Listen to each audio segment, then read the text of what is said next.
بين يدي رحمته وأنزلنا من السماء ماء طهورا.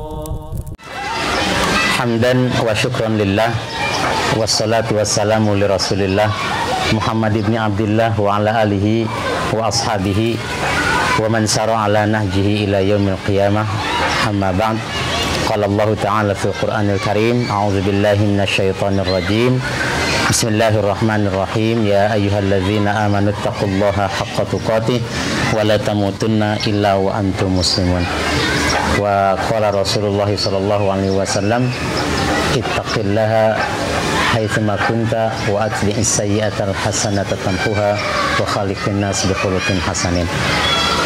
Alhamdulillah para ikhwan dan akhwat yang berbahagia, kita bisa rihlah tadabbur alam itu sesuai dengan tema yang dibuat oleh panitia pada saat ini, yang kita tahu bahwa rihlah dari rohala merupakan perjalanan, adapun tadabbur itu biasanya memikirkan, berpikir, mendalami, mentafakuri. Kalau ditambah alam berarti mentadabburi, memikirkan akan keagungan Allah Subhanahu wa ta'ala. Itu kalau dilihat dari sisi makna rihlah atau tadabbur. Dan ternyata kalau dilihat di dalam beberapa ayat di dalam Al-Quran terkait dengan masalah rihlah ini, justru malah diperintahkan oleh Allah, ya, diperintahkan oleh Allah Subhanahu wa ta'ala. Ada namanya saraya siru. Jadi kul siru fil ardi fanzuru kaifa kana akibatul mukadzibin. Jadi justru kita diperintahkan oleh Allah itu untuk mengadakan perjalanan gitu. Tapi perjalanannya bukan hanya sekedar perjalanan, perjalanannya yang bermakna gitu. Maka diakhiri fanzuru gitu. Jadi coba perhatikan dari kondisi perjalanan yang kita lihat, apakah itu alam.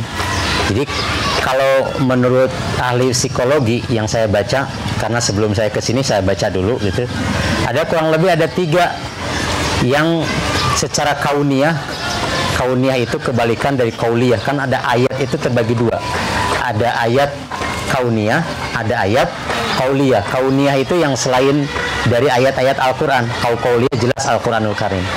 Nah, kurang lebih ada 3 yang bisa dilihat oleh manusia. Yang pertama alam, yang kedua manusia, yang ketiga daripada sikap itu sendiri, kondisi keadaan bagaimana yang bisa mempengaruhi terhadap manusia. Nah, itu diperintahkan oleh Allah, fanzuru, kita harus memperhatikan, bertafakur. Kenapa nih manusia? Kok banyak sekali manusia? Ternyata manusia itu juga nggak sama. Ada yang senangnya berbuat baik, ada yang senangnya perang gitu ya, ada yang senangnya berbuat maksiat gitu. Alam pun juga luar biasa, diciptakan oleh Allah begitu indahnya, ya. Dan bagaimana burung-burung, ya, mungkin kalau kita lihat daerah sekitar, bagaimana kondisi gedung-gedung, kalau mungkin di alam begitu indahnya gunung-gunung, pesawahan dan lain sebagainya. Maka ada nilai yang akan memberikan kebaikan bagi kita, yaitu bagaimana mentadabburinya. Subhanallah, Masya Allah, Subhanallah, Masya Allah. Kalau terkait dengan yang baik-baik biasanya Masya Allah. Kalau terkait dengan hal yang kurang baik biasanya Subhanallah. Artinya Subhanallah, kita berlindung kepada Allah dari hal-hal yang demikian. Nah, para ikhwan dan akhwat yang dirahmati Allah Subhanahu wa ta'ala, kita mengadakan tadabbur ini, ya, rihlah ini, mari kita sama-sama tidak hanya sebagai pindah taklim seperti itu, ya, dari tempat biasa ke tempat sini, tapi mari coba kita hayati betapa Allah Subhanahu wa ta'ala maha besar, ya. Dan di antara nilai yang bisa kita ambil adalah kita semakin yakin bahwa Allah Subhanahu wa ta'ala maha kuasa atas segala sesuatu. Maka Allah Subhanahu wa taala menyampaikan dalam surah Ali Imran itu, tidak ada sedikit pun ya hal-hal yang sia-sia dari apa yang telah diciptakan Allah Subhanahu wa taala. Ma khalaqta rabbana ma khalaqta batila. Jadi tidak ada sedikit pun apa yang diciptakan oleh Allah Subhanahu wa taala itu sia-sia. Enggak ada. Nah, Bapak Ibu yang dirahmati Allah Subhanahu wa taala, terkait dengan tadabbur ini, mari kita sama-sama kembali kepada apa yang disampaikan oleh Allah Subhanahu wa taala dalam surah Luqman kalau tidak salah. Allah Subhanahu wa taala berfirman seperti ini. Alam tarau annallaha sakhkhara lakum ma fis samawati wa ma fil ardh. Alam tarau, apakah kalian semua, kita semua ditanya oleh Allah Subhanahu wa taala, apakah kalian semua tidak memperhatikan annallaha, bahwa sesungguhnya Allah itu sakhkhara lakum, telah menundukkan bagi kalian ma fis samawati wa ma fil ardi, apa yang ada di langit dan apa yang ada di bumi. Apa yang ada di langit berarti apa saja, Bu? Ada bulan ya, matahari, bintang dan lain sebagainya. Itu semuanya diperuntukkan menurut ayat ini adalah untuk manusia. Luar biasa, manusia ini makhluk yang sangat mulia. Ya. Sehingga dengan kemuliaannya Allah Subhanahu wa taala menyediakan segala sesuatunya untuk mereka, untuk kita semua. Allah menciptakan bulan, menciptakan matahari, planet-planet, semuanya itu untuk kita. Ya, jangan ragu lagi. Kemudian mafil ardi, apa yang ada di bumi, burung-burung, hewan, binatang semua, air, kemudian udara, semua yang diciptakan oleh Allah di bumi ini adalah untuk manusia. Sakhkhara lakum ma fis samawati wa ma fil ardh. Bahkan menurut ayat ini adalah wa asbagha 'alaikum ni'amahu zahiratan wa batinah. Allah asbagha itu menyempurnakan nikmatnya dalam ayat ini. Ni'amahu, nikmatnya itu zahiratan, yang zahir, wa batinah, dan yang batin. Menurut para ahli tafsir, ketika saya baca, jadi zahirah di sini adalah Allah Subhanahu wa taala mengutus rasulnya. Kalau bagi kita, bagi Nabi Muhammad sallallahu alaihi wasallam. Kemudian wabatina, dan Allah menurunkan Al-Qur'an. Sudah Allah menciptakan semua benda yang ada di langit, kemudian semua benda yang ada di bumi ini diperuntukkan untuk kita semua. Ya, diperuntukkan untuk kita semua. Makanya ketika kita mengadakan perjalanan kemana, apakah ke kampung, apakah ke gunung, apakah ke kota, tetap di dalamnya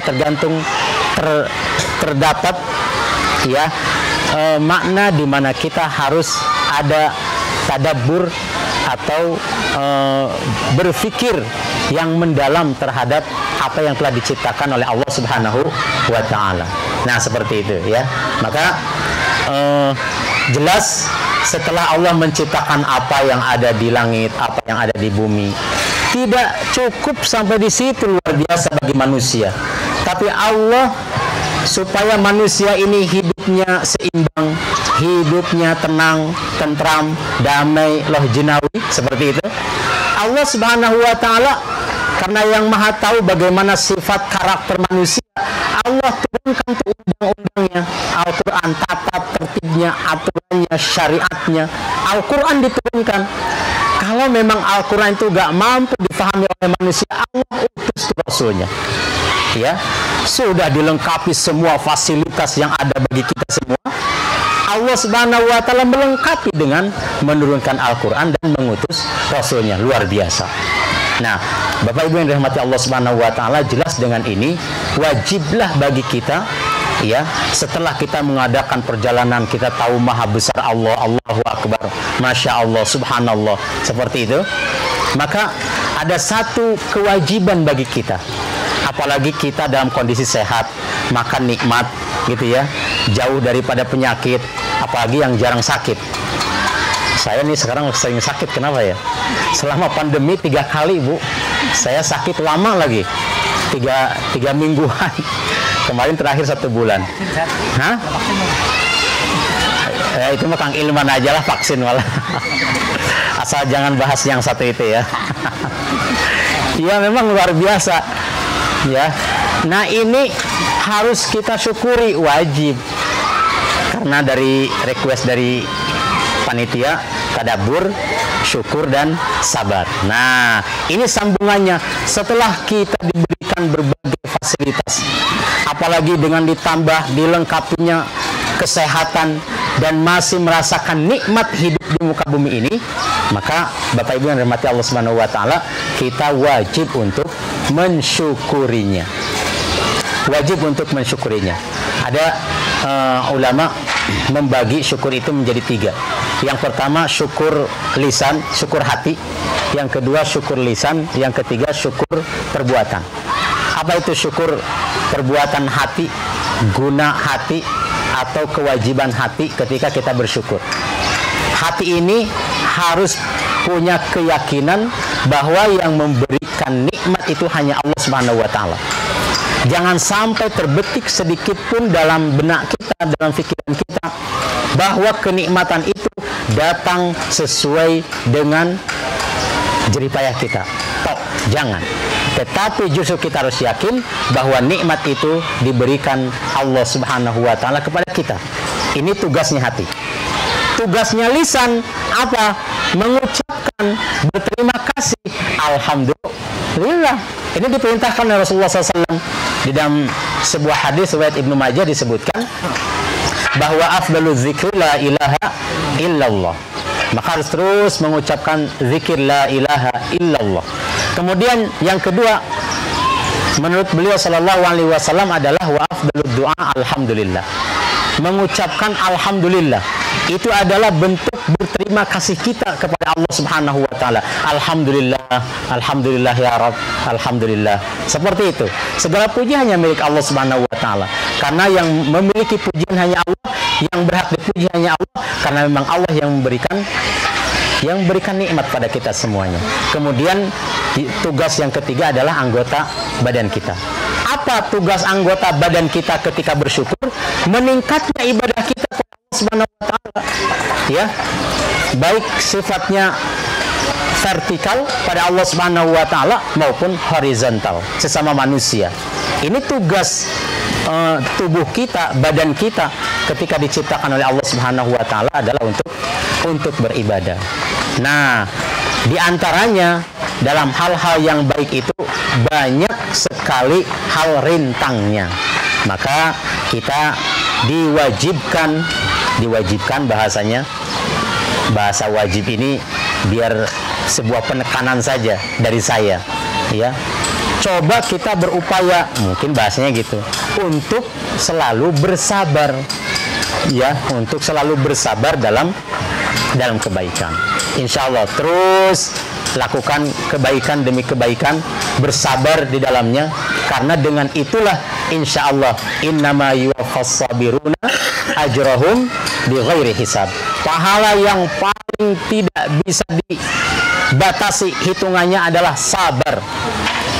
Innama yuwaffas sabiruna ajrahum bighairi hisab. Tanpa bisa dihitung seberapapun maunya Allah Subhanahu wa taala memberi, dan itu akan didapat hanya bagi orang-orang yang bersabar.